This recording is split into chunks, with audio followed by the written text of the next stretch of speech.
Po, është e vërtet, këto zgjedhje lokale ka pasur më shumë në raport me vitin 2021 që ka qenë diku rreth 17%, dhe sot tash kemi 25% apo mbi 25%, pra mbi 8% më shumë pjesëmarrje po themi në general në rrafsh të Kosovës, dhe kjo tregon që qytetarët janë të interesuar për të zgjidhur problemet e jetës së përditshme, sepse zgjedhjet lokale janë më shumë zgjedhje administrative, pra që kërkojnë zgjidhje të menjëhershme, nuk janë politika madhore e kështu me radhë. Prandaj edhe ka një interesim të shtuar deri në orën 15, siç e potencuat, pra kjo është një sinjal pozitiv,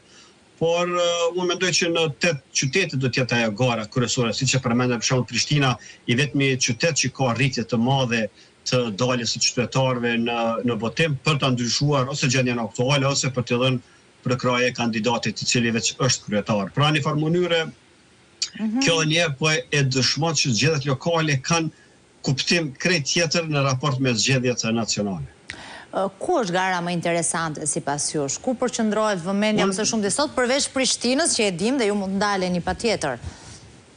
Shikoni, jam 8 qytete ku gjithmonë bëhet gara më e rëndësishme dhe kryesore. Pra po flasim për 8 qytete të mëdha, pra Prishtina, Podujeva, Mitrovica, Ferizaj, Gjilani, Peja, Gjakova, Prizreni. Këto të tjera, to janë komuna shumë të vogla,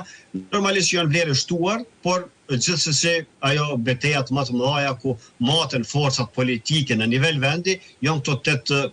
8 qytete. Realisht në këto 8 qytete vetëm për këtyre 8-ve vetëm 2 janë, po themi, në menaxhimin e vetëvendosjes, që për mua ka qenë po ashtu befasi në vitin 2021, pra me njerë mas 7-8 muajve nga fitimi i zgjedhjeve nacionale në 2021 me 51% për herë parë në historitë të Kosovës, vetëvendosja i fiton vetëm 4 komuna në nivel vendi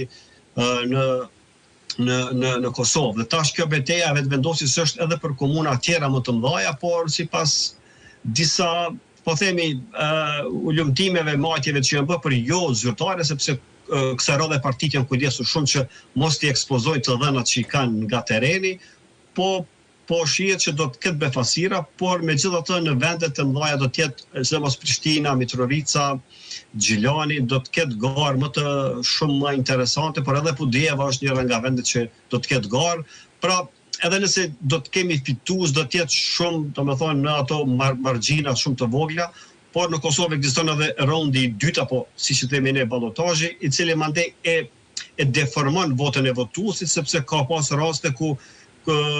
fituesi me më shumë vota në raundin e parë, në raundin e dytë i ka humbë zgjedhjet. Pra për shkak të koalicioneve mandej jo parimore që bëhen me partitë politike. Pra këtë element duhet të rimenduar që të eliminohet raundi i dytë, sidomos për kryetarët të komunave, sepse nuk e përfaqëson, po themi, vullnetin e qytetarëve. Po, votimet me post, votimet nga jashtë, çfarë efekti ka në fakt te ky proces dhe sidomos edhe te këto komuna që ju përmendni, që janë ku gara është dhe më e esshme, më e mpretshme? Ka një efekt, por megjithatë mendoj që në zgjedhjet lokale, edhe pse kësaj radhe numri ka qenë më i madh për zgjedhjet lokale pjesëmarrëse sa e vitin 2021, por mendoj që kjo është as pak nuk është korrekte që dikush i cili nuk kontribon 365 ditë në një komunë të ketë të drejtën e votës, sidomos në